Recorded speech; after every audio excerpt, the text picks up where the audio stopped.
आज आपके साथ कुछ विशेष जानकारी हम शेयर करने जा रहे हैं और ये वीडियो बनाने का मकसद सिर्फ एक है कि इस विकट स्थिति में मानवता की रक्षा कैसे की जाए। और इस क्रम में आज हम कोरोना वायरस शरीर में क्या क्या करता है और उसका क्लिनिकल इम्प्लीकेशन क्या है, ट्रीटमेंट में उसको कैसे इस्तेमाल कर सकते हैं, उस जानकारी को आज पे केंद्रित यही है। क्योंकि स्थिति ऐसी है, ये जानकारी के बिना हम आगे सही इलाज कर पाने में असक्षम है। तो ये हेडिंग है clinical application of Covid pathology. अगर हम इसको आगे ले जाएं तो एक वायरस है जिसको कोरोना वायरस बोलते हैं और ये वायरस का स्ट्रक्चर आप देख पा रहे हैं। ये वायरस का स्ट्रक्चर है, इसमें स्पाइक प्रोटीन है, स्पाइक प्रोटीन, और उसके सहारे ये लंग में घुसता है और ये लंग में किसी खास जगह पे जाके लंग के एक इकाई को ये डिस्ट्रॉय करने की कोशिश करती है। और वो इकाई है एल्विलाई। जैसे घर बनाते हैं तो घर की इकाई ईंट है, वैसे ही फेफड़े की इकाई एल्विलाई है। तो ये एल्विलाई में क्या करता है, इस पे हम अध्ययन करेंगे और इसका ट्रीटमेंट से क्या मतलब है। 4 to 15 डेज मतलब उष्मायन अवधि, मतलब एक वायरस अंदर शरीर में जाता है और वो सिम्टम प्रोड्यूस करता है कुछ दिनों के बाद। तो सपोज दैट ये 4 से 14 दिन है, मतलब एक वायरस अगर शरीर में इंटर किया तो वो 4 दिन से लेके 14 दिन तक शरीर के अपने विभिन्न तंत्रों को वो डिस्टर्ब करने की कोशिश करेगा। उसके बाद पहला सिम्टम आएगा। यही है उष्मायन अवधि, इंक्यूबेशन पीरियड। और ज्यादातर ट्रीटमेंट करने वाले यहीं पे थोड़ा सा मिस कर जा रहे हैं। वायरस शरीर में घुसा है 4 दिन पहले या 14 दिन पहले, एवरेज मान लिया जाए 7 दिन पहले। 7 दिन में अपना वो कार्यक्रम कर चुका है, लेकिन जिस दिन पहला दिन सिम्टम आता है, फीवर आता है, ट्रीटमेंट प्रोटोकॉल पहले दिन उसी को मानते हैं। लेकिन यहाँ पे ट्रीटमेंट प्रोटोकॉल उसको 7वां दिन मानना है ऑन एवरेज। और ये वेरिएशन के कारण सीवियरिटी वैरी करती है। आप देख रहे हैं, कोई आदमी बहुत सीवियर हो जाता है, कोई आदमी कम सीवियर रहता है, कोई आदमी को कुछ नहीं होता है। तो जितना दिन वायरस रहेगा आपके शरीर में सिम्टम, जैसे 4 दिन वाला, 4 दिन अगर 4 दिन में ही वायरस सिम्टम दे दिया तो 4 दिन वाले ज्यादा सेफ है। लेकिन अगर 10 दिन के बाद सिम्टम दिया, 7 दिन के बाद सिम्टम दिया, तो वो लोग अंदर में ज्यादा एक्टिविटी वायरस कर रहा है और सिम्टम 7 दिन बाद आ रहा है, तो वो ज्यादा रिस्क है। तो इंक्यूबेशन पीरियड का मतलब ये हुआ कि फिजिशियन जो ट्रीट कर रहे हैं इस बीमारी को, उसको 7वां दिन लेना चाहिए। First fever onset of symptom is the 7th day on average of the virus inside the body. इसका मतलब क्या है? इसका मतलब देखिए क्या है। अब हम आपको बताने की कोशिश करते हैं इस वीडियो से कि इसका मतलब क्या है। एल्वोलाई का सबसे इंपॉर्टेंट 2 काम है। ये बैलून जैसा स्ट्रक्चर रहता है, इसको फुलाए रखना, और इसमें हवा जैसे ही जाता है वो हवा ब्लड में चला जाता है, ऑक्सीजन में, और हीमोग्लोबिन के थ्रू ये पूरे शरीर में जाता है। जैसे ये वायरस घुसता है, हमारे शरीर की प्रतिरोधक क्षमता में सबसे इंपॉर्टेंट है macrophages of alveoli, alveolar cell.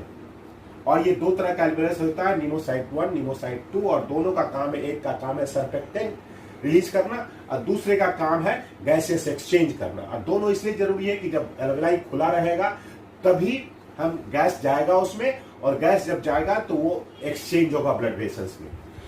तो होता क्या है कि ये एल्विलाई पर जैसे ही जाता है, एल्विलाई के अंदर क्या शुरू हो जाता है, कौन सा रिएक्शन शुरू हो जाता है? यहाँ पे रिएक्शन, युद्ध शुरू हो जाती है। एल्विलाई के निमोसाइट्स के अंदर युद्ध शुरू हो जाती है, और ये युद्ध होता है वायरस वर्सेस प्रतिरोधक क्षमता of cell body.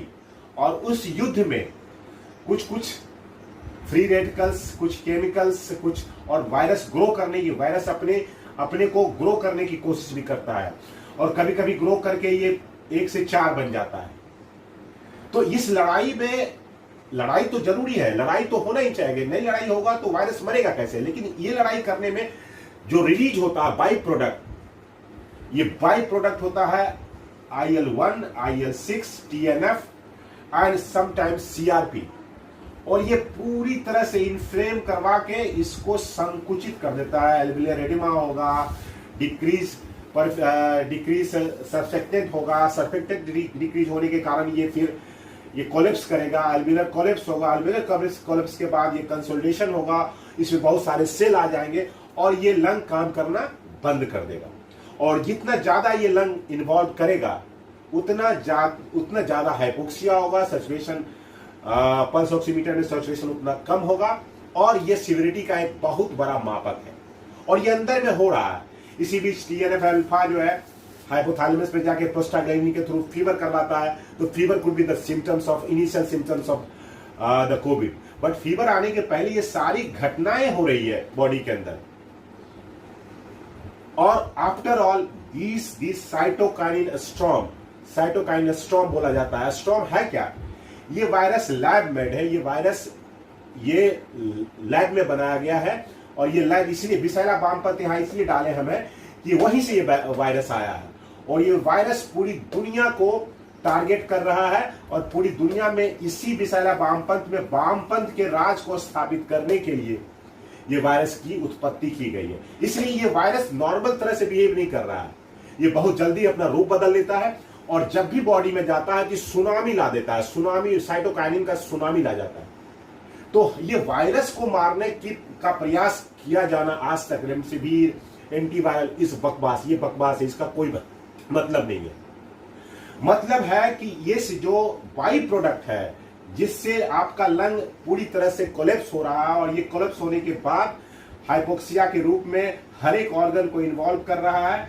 Ultimately systemic inflammatory response syndrome आएगा, मल्टी सिस्टम ऑर्गन फेल्योर आएगा, और ये थ्रोम्बाई ब्लड वेसल्स को भी इंजरी करता है, और थ्रोम्बाई ब्लड क्लॉटिंग करवाता है। ब्लड क्लॉटिंग करवाने से और भी सिस्टम को चॉक कर देता है। तो ये जानकारी के बाद अब इसका ट्रीटमेंट कैसे करें? तो ट्रीटमेंट आप जिस आप सिम्टम आने के दिन को फर्स्ट जो समझ रहे हैं वो एक्चुअली ऑन एवरेज 7 डे है बीमारी का, और बीमारी का जब 7 डे है तो उसी ढंग से इसका ट्रीटमेंट, अगर ये सुनामी ला रहा है तो हमको भी सुनामी की तरह हमको भी अपने हथियार को, अपने यंत्र को बहुत ही आक्रामक रूप में प्रयोग करना होगा। और इसी वजह से लो डोज जो डेक्सामेथासोन है वो बकवास थ्योरी है। लो डोज डेक्सामेथासोन के जगह पर हम लोग हायर साइड में सोचे, हाई डोज डेक्सामेथासोन की ओर जाए, और ये इनिशियल स्टेज में ही कारगर होगा। ये थोड़ा सुनने में अटपटा लग रहा होगा। I am not claiming I am the biggest physician of this world, लेकिन दिस इज व्हाट हैपनिंग। ये अक्सर पिछले 1 सालों से जो अध्ययन आ रहा है, पेपर भी है, डेक्सामेथासोन वर्सेस इंजेक्शन सोलोमेट्रोल, और सोलोमेट्रोल का डोज इतना ज्यादा हमारे पास अवेलेबल है 125 से 1 ग्राम तक, और इसको हम इमीडिएटली यूज करके ये सारे सुनामी को हम लोग कम कर सकते हैं। और जैसे ये सुनामी कम होगा, सेल फंक्शन करना शुरू हो जाएगा, ऑक्सीजन कम होगा, सेल फंक्शन करना शुरू कर देगा, तो उस कंडीशन में आपका सब ऑप्टिमम लेवल पे काम करेगा, तो वायरस को मारने में भी सुविधा होगी और वायरस को जल्दी से वॉश आउट कर देगा। इन द मीन टाइम ये सब ऑर्गन से जो सिस्टमिक इन्फ्लेमेटरी रिस्पॉन्स सेटअप होने की संभावना थी वो भी कम जाएगी। तो इसलिए अब कौन सा ड्रग जो है हम किस कंडीशन में दे सकते हैं, और कौन सा प्राइमरली ड्रग है, कौन सा ड्रग जो हम लोग अभी तक दे रहे थे उसका कोई रोल नहीं है।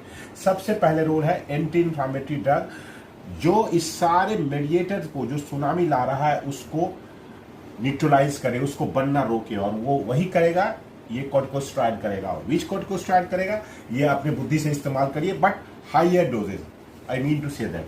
नाउ ये कोगुलेशन जो हो रहा है वेसल्स, परनरी वेसल्स में जो कोगुलेशन हो रहा है, उसको रोकने के लिए लो मोलिकुलर वेट हिपेरिन का इस्तेमाल करते हैं, वो भी हायर साइड में, थोड़ा हायर, क्योंकि ये बहुत ही excessive amount of coagulation, excessive amount of inflammation है, वो भी हायर डोज में जाएंगे। उसका भी 40 मिलीग्राम बीडी हम लोग सिविरिटी के अनुसार कर सकते हैं, 40 milligram BD.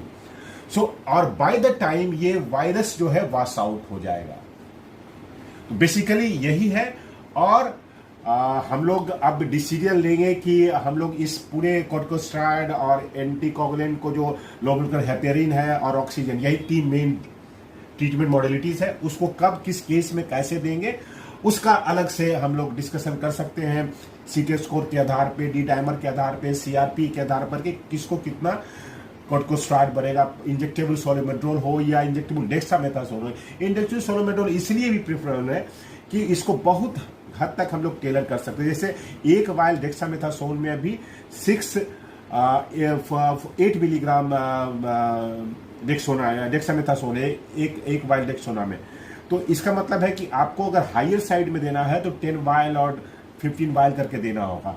But in Solumedrol there is a strength of 125 milligram, 250 milligram, 500 milligram up to 1 gram. So basically, yes, and the potency is long acting. Dexamethasone long acting है, इसलिए थोड़ा सा उसको long action तो करेगा, बट long action में suppression भी करेगा, इम्यूनो सप्रेशन भी करेगा। तो आइडियली तो ऐसा कुछ नहीं है, पर सोलोमेड्रोल is going to be more preferable than the low dose dexamethasone. What I mean to say, and this is a very personal thing. Is a study of few doctors. We are doing this in last 1 year. So basically हमको ये मानना पड़ेगा कि इस level पे ही काम करना है हम लोगों को। ऑक्सीजन टाइम बाई करने के लिए है, ऑक्सीजन तब तक दे रहे हैं, इसका मतलब है कि आपके पास टाइम है इस पूरे केमिकल मीडिएटर को न्यूट्रलाइज करने का, इसके सिंथेसिस को रोकने का, और तभी जाके आप फिर रिवर्स कर सकते हैं सारे वेरी नास्टी कैस्केड को रिवर्स कर सकते हैं। And it will take hardly 1 week to reverse it almost normal, if right time में राइट डोज ऑफ ड्रग दिया जाए तो। Thank you very much.